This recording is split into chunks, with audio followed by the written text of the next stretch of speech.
प्यारे बच्चों, आपका फिर से एक बार स्वागत है। आज हम लोग सीक्वेंस सीरीज़ और प्रोग्रेशन के बारे में पढ़ेंगे। तो सबसे पहले ये समझते हैं कि सीक्वेंस किसको कहते हैं या अनुक्रम किसको कहते हैं। अनुक्रम ऐसा सेट ऑफ नंबर्स है जो किसी एक लॉजिक या एक रूल को फॉलो करता है। जैसे हम समझने की कोशिश करेंगे, या एक ऐसा पैटर्न है जो किसी रूल या लॉजिक को फॉलो करता है। जैसे आप देखिए, मैंने बनाया ये उदाहरण की सहायता से हम लोग समझेंगे इसको। 2, 3 और ये चौथे नंबर पे है। मान लीजिए इसका ये पोर्शन रेड है,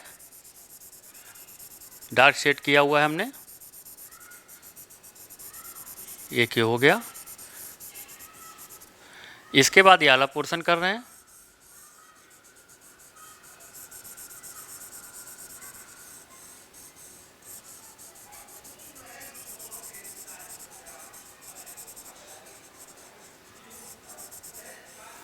फिर ये वाला, अब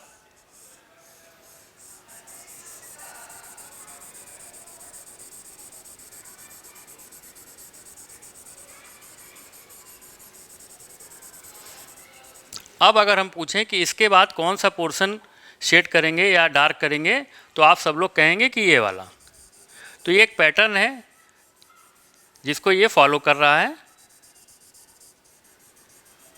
एक एग्जाम्पल तो ये हो गया जिसमें अल्टरनेट 1, 2, फिर इसके आगे 3, फिर ये फोर्थ पार्ट को इसने कवर कर लिया, डार्क कर दिया हमने। अब आप देखिए, जैसे हमने लिखा set of prime number, set of prime numbers,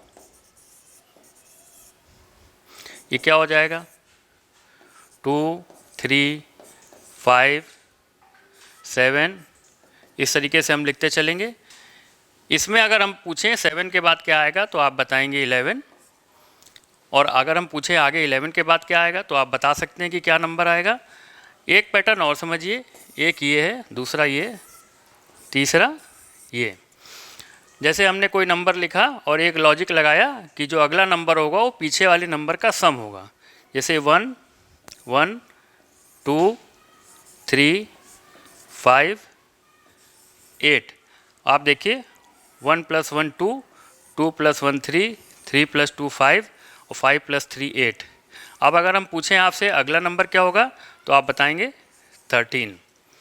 तो ये एक पैटर्न है या लॉजिक है, इसको ये फॉलो करता है, इसको सीक्वेंस कहते हैं। इसमें nth टर्म निकालने का कोई फार्मूला नहीं होता कि हमने इसके बाद हमें अगर मान लीजिए यहाँ 11 आया, तो इसके लिए हम कोई फार्मूला नहीं डिफाइन कर सकते कि ये किस फार्मूले से ये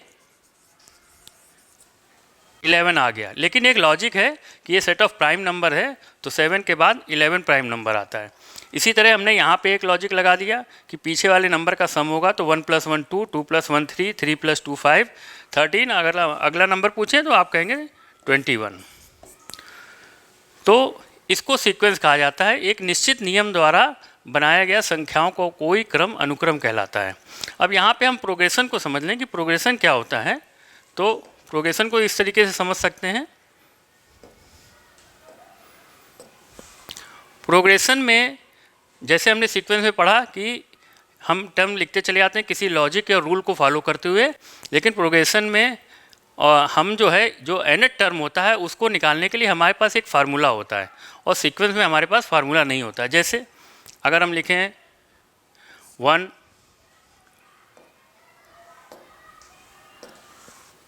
हम लिखें अगर 1 स्क्वायर, 2 स्क्वायर, 3 स्क्वायर, 4 स्क्वायर, इस तरीके से लिखते चले जाएं, तो इसका जनरल टर्म हमारा क्या है? n square. तो यहाँ पे nth टर्म निकालने का हमारे पास एक फार्मूला है। तो ये जो होता है ये प्रोग्रेशन होता है। तो सीक्वेंस और प्रोग्रेशन में यही अंतर है कि सीक्वेंस में nth टर्म निकालने के लिए हमारे पास एक लॉजिक होता है, और प्रोग्रेशन में हमारे पास nth टर्म निकालने के लिए एक फार्मूला होता है। जैसे हम यहाँ लिख लें 2, 6, इस तरीके से अगर हम लिखते जाएं, तो आप ये देखिए इसका nth टर्म क्या है? 2n है। n का मान अगर हम 1 रख देंगे तो हमें 2 मिल गया पहला टर्म। n का मान अगर हमने 2 रखा तो 4 मिल गया सेकेंड टर्म। n का मान अगर हम 3 रख दें तो 6 मिल जाएगा थर्ड टर्म। तो एक हमारे पास nth टर्म निकालने का एक फार्मूला है। तो ये प्रोग्रेशन है, जबकि सीक्वेंस हमारे पास एक लॉजिक होता है और प्रोग्रेशन में एक फार्मूला होता है। ये अंतर है सीक्वेंस और प्रोग्रेशन में। अब श्रेणी किसको कहते हैं? जैसे हमारे पास एक कोई सीक्वेंस लिखा हुआ है A1 A2 A3, इस तरीके से अगर इनके बीच हम प्लस का साइन लगा दें, A1 plus A2 plus A3 plus A4, तो ये हमारे पास ये सीरीज़ बन जाती है। इसको हम सीरीज़ कहते हैं। अगर इसमें फाइनाइट नंबर ऑफ टर्म्स होंगे तो फाइनाइट सीरीज़ होगी, और अगर इनफाइनाइट नंबर ऑफ टर्म्स होंगे तो ये इनफाइनाइट सीरीज़ होगी। अब हम लोग अर्थमेटिक प्रोग्रेशन के बारे में पढ़ेंगे। इसमें जो है ये एक सीरीज़ है, क्योंकि हमने प्लस का साइन लगा रखा है, A1 plus A2 plus A3, ये एक सीरीज़ लिखी हुई है। अगर हमें प्रोग्रेशन में लिखना हो तो इस तरीके से लिखेंगे A1 comma A2 comma A3। अब ये अर्थमेटिक प्रोग्रेशन से हमारा क्या मतलब है? अर्थमेटिक प्रोग्रेशन से ये मतलब है कि हमारी ये जो डिफरेंस है, दो कॉन्जिक्यूटिव टर्म का डिफरेंस, ये कांस्टेंट होता है और इसको डी बोलते हैं, या कॉमन डिफरेंस, कॉमन डिफरेंस, या हिंदी में बोलते हैं सार्वंतर। और ये जो है पहला टर्म, इसको बोलते हैं फर्स्ट टर्म, और इसको ए से लिखते हैं। ये फर्स्ट टर्म हो गया, और कॉमन डिफरेंस को डी लिखा जाता है। अब इसमें जैसे देखिए आप डी क्या है, A2 माइनस A1, किसी भी दो कॉन्जिक्यूटिव टर्म का डिफरेंस अगर हम ले लें, A3 माइनस A2, इस तरीके से अगर हम लिखते चले जाएं तो ये डी होगा। इसको हम कॉमन डिफरेंस बोलते हैं। बस ये ध्यान रखना है, हमें आगे वाले टर्म से पीछे वाले टर्म को माइनस करना है, तब हमें डी निकलेगा। डी की वैल्यू निकालने के लिए हमेशा आगे वाले टर्म से उसके जस्ट पीछे वाले टर्म को माइनस कर देंगे, तो इस तरीके से हमें डी मिल जाएगा। और जो पहला टर्म होगा उसको फर्स्ट टर्म ए से डिनोट करते हैं। अब आगे देखते हैं, इसमें nth टर्म लिखने का फार्मूला लिखा हुआ है Tn बराबर A plus n minus 1 into D. ये nth टर्म निकालने का फार्मूला है। कोई अर्थमेटिक प्रोग्रेशन या अर्थमेटिक सीरीज़ दी हुई है तो उसमें हम nth टर्म इस फार्मूले से निकाल सकते हैं। और n टर्म्स का सम अगर हमें निकालना हो तो वो होता है n/2 ब्रैकेट में 2a plus bracket n minus 1 into D. यहाँ n नंबर ऑफ टर्म्स हैं, a फर्स्ट टर्म है और d कॉमन डिफरेंस है, या इसको इस तरीके से भी निकाल सकते हैं a प्लस l। कभी कभी हमें सीरीज़ में लास्ट टर्म दिया होता है, तो अगर लास्ट टर्म दिया हो तो हम डायरेक्ट इस फार्मूले को लगा के भी सम निकाल सकते हैं। ये अर्थमेटिक सीरीज़ में हमारे फार्मूले हैं, इनको हमें याद रखना पड़ेगा। इन्हीं की सहायता से हम अपने क्वेश्चंस को सॉल्व करेंगे। अब इसकी कुछ प्रॉपर्टीज़ हैं तो उसको हम लोग देख लेते हैं। यदि किसी समांतर श्रेणी में हम कोई भी कांस्टेंट नंबर जोड़ें या घटा दें तो भी वो सीरीज़ हमारी AP सीरीज़ रहती है। अब कैसे देख लेते हैं, जैसे हमारा मान लीजिए 1 2 3 4 कोई AP लिखा हुआ है मैंने। इसमें देखिए फर्स्ट टर्म क्या है, 1 है, और कॉमन डिफरेंस क्या है हमने बताया, आगे वाले टर्म में से पीछे वाले टर्म को घटा लेते हैं। 2 माइनस 1, ये 1 आ जाएगा। इसको आप घटाएंगे तो भी 1 मिलेगा, इससे घटाएंगे तो भी 1 मिलेगा। तो कॉमन डिफरेंस हमारा 1 हो गया। अब मान लीजिए इसमें से हम 1 माइनस कर देते हैं, तो 1 माइनस 1, 2 माइनस 1, 3 माइनस 1, 4 माइनस 1, सब में से 1 घटा दिया हमने, तो हमें मिला 0 1 2 3। अब आप देख सकते हैं ये भी हमारी AP है। कैसे AP है, 1 माइनस 0 1 है हमारा कॉमन डिफरेंस, यहाँ भी कॉमन डिफरेंस 1 आ रहा है, इसका भी माइनस अंतर जो है 1 आ रहा है, तो AP हो गई जिसका फर्स्ट टर्म 0 है। अगर हम यही ऐड कर दें तो 1 प्लस 1 कर दें, 2 प्लस 1, 3 प्लस 1, 4 प्लस 1। अब आप देखिए 2 हो गया, 3 हो गया, 4 5, इस तरीके से चलता जाएगा। यहाँ भी आप देखिए कॉमन डिफरेंस 1 है, सब दोनों टर्म्स का अंतर 1 है, तो ये D का मान 1 है। और फर्स्ट टर्म क्या हो गया इसका, A का मान 2 हो गया, ये भी हमारी AP हो गई। इस प्रकार हमने देखा कि कोई टर्म अगर हम इसमें जोड़ दें या घटा दें तो ये हमारा AP ही रहता है। इसी प्रकार एक प्रॉपर्टी इसकी ये होती है कि किसी अगर कांस्टेंट से हम गुणा कर दें तो भी ये AP रहेगा, या किसी कांस्टेंट से जो कि 0 ना हो उससे हम अगर भाग दें तो भी ये AP ही रहेगा। अब एक अर्थमेटिक मीन एक चीज़ है, इसको समझ लेते हैं।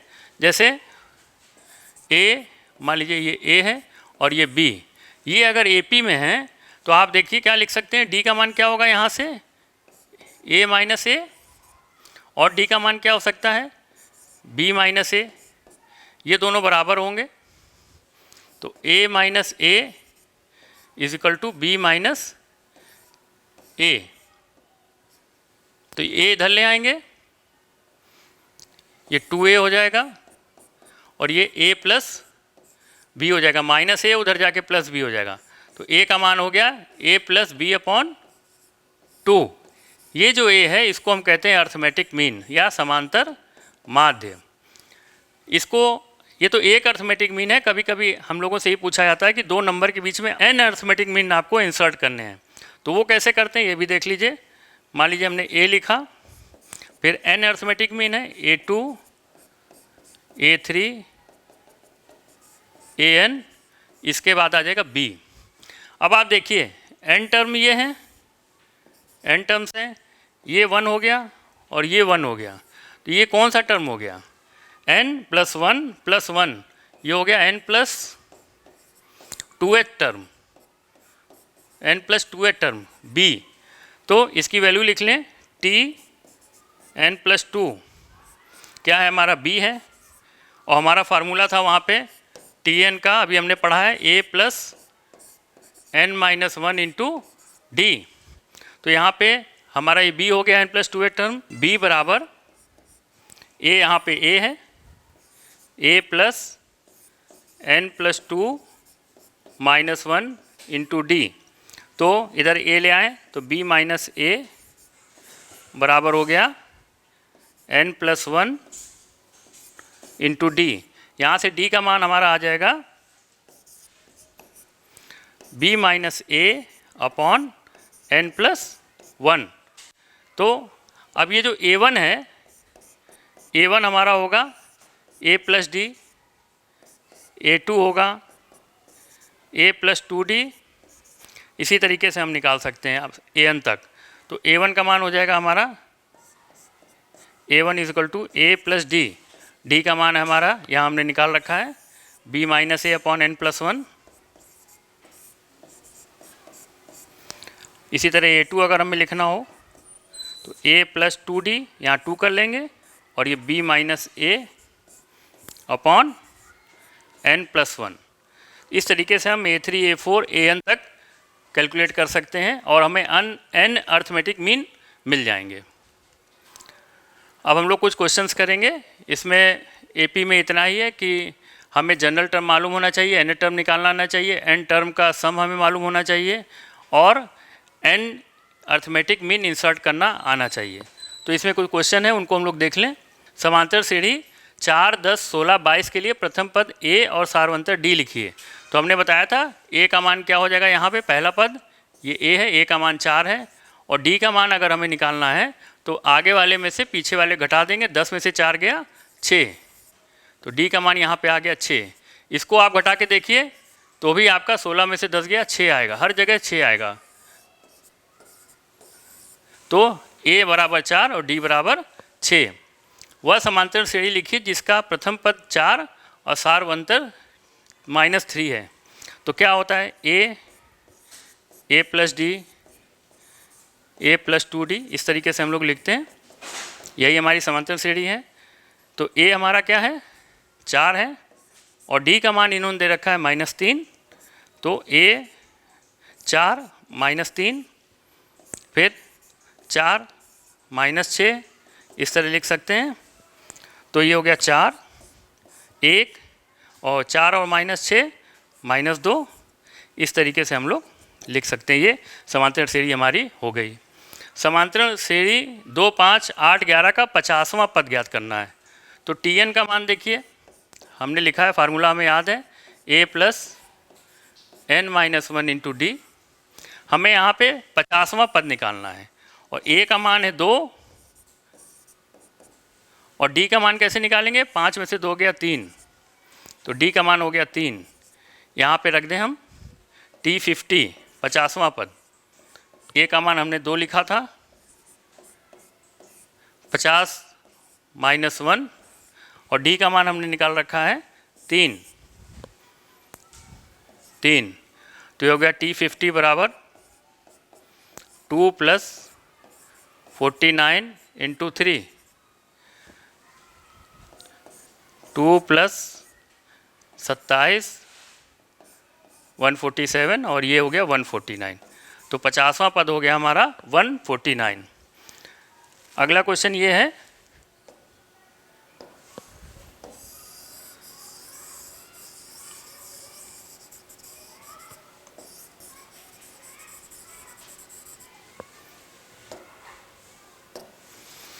श्रेणी 1 + 3 + 5 + 7 के 20 पदों का योगफल।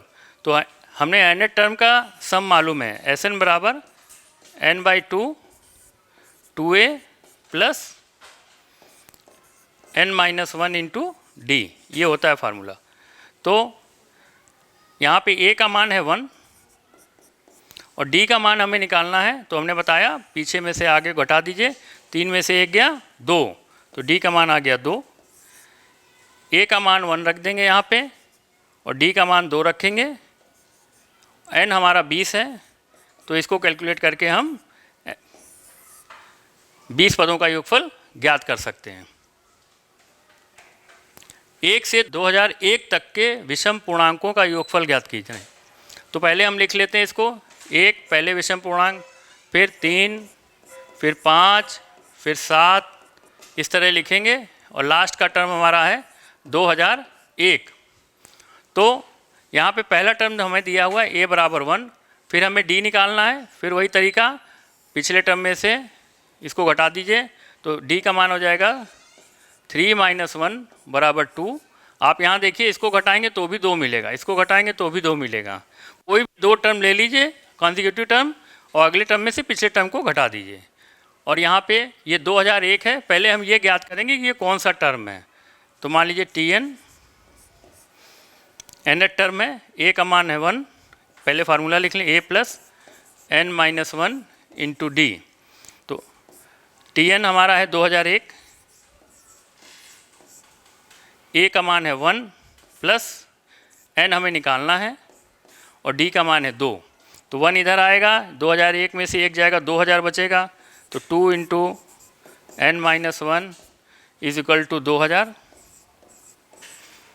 n - 1 ये 2 से डिवाइड करेंगे तो यहाँ पे 1000 बचेगा और n का मान आ जाएगा 100 + 1 या 1001। तो ये 1001वां टर्म जो है वो 2001 है। अब हमें सम निकालना है, तो फर्स्ट टर्म भी हमें मालूम है और लास्ट टर्म भी मालूम है। तो सम का फार्मूला हमें मालूम है, जब फर्स्ट और लास्ट टर्म मालूम हो तो लिखते हैं n/2 ब्रैकेट में a + l। n है यहाँ पे 1001 / 2 और 1 ये है a + 2001, तो ये कितना हो जाएगा 1001 × 2000 2/2। इसको डिवाइड कर दीजिए 1001 या 1001 का होल स्क्वायर। ये हमारा आ जाएगा, सम आ जाएगा 1 से 2001 तक के विषम पूर्णांकों का योगफल। इस प्रकार हमने सीक्वेंस, सीरीज और प्रोग्रेशन में अंतर समझा और अर्थमेटिक सीरीज के nth टर्म, उसके सम और अर्थमेटिक मीन के बारे में जाना और कुछ सवाल हल किए। बच्चों, आप लोग अपने टीचर्स की सहायता से इसको, कोई भी अगर आपको दिक्कत हो तो उसको सॉल्व कर सकते हैं और इसमें प्रैक्टिस कर सकते हैं। Thank you.